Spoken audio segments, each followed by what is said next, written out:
রহমানির রহিম। আসসালামু আলাইকুম। আজকে তোমাদের জন্য আমরা নিয়ে এসেছি পিথাগোরাসের উপপাদ্য। দেখো, পিথাগোরাসের নাম মোটামুটি তোমরা সবাই শুনেছো। তিনি খ্রিস্টপূর্ব আনুমানিক 570 সালে গ্রিসের সামোস দ্বীপে জন্মগ্রহণ করেন। পিথাগোরাস একজন গ্রিক গণিতবিদ ও দার্শনিক ছিলেন। তিনি জ্যামিতির বিভিন্ন সূত্র আবিষ্কার করেন এবং প্রমাণ করেন। তার অন্যতম বিখ্যাত একটি জ্যামিতিক তত্ত্ব পিথাগোরাসের উপপাদ্য নামে পরিচিত। এই তত্ত্ব কাজে লাগিয়ে উড়োজাহাজ মাটিতে নামার সময় সেটি কোন স্থানে নামবে তা নির্ধারণ করা যায়। তিনি খ্রিস্টপূর্ব 495 সালে মৃত্যুবরণ করেন। তাহলে আমরা এখন দেখে নিচ্ছি তার পিথাগোরাসের উপপাদ্যটি কতটা সঠিক। এখন দেখো, আমরা পিথাগোরাসের উপপাদ্যটি হচ্ছে আমাদের অতিভুজ স্কয়ার ইকুয়াল টু দৈর্ঘ্য স্কয়ার প্লাস ভূমি স্কয়ার। দেখো, এখানে আমরা একটা সমকোণী ত্রিভুজ দেখতে পাচ্ছি। এটা হচ্ছে আমাদের অতিভুজ, এটা হচ্ছে ভূমি, এটা লম্ব।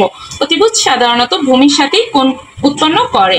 তাহলে আমরা ভূমির মতো করে একটা তোমার এখানে বর্গক্ষেত্র নিলাম এবং দৈর্ঘ্যের সমান একটি বর্গক্ষেত্র নিলাম। আর এখানে আছে আমার অতিভুজের সমান করে একটি বর্গক্ষেত্র।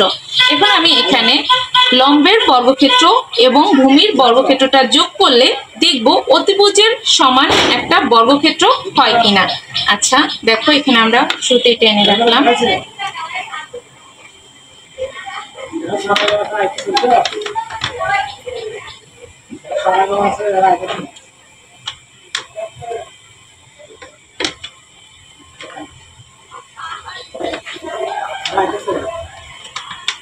দেখো বন্ধুরা, কত সহজেই আমাদের এই ছকটা পূরণ হয়ে গেল। তাহলে দেখো, এখানে আমার ছিল ভূমির সমান করে একটা বর্গক্ষেত্র এবং এখানে ছিল আমার লম্বের সমান করে একটা বর্গক্ষেত্র।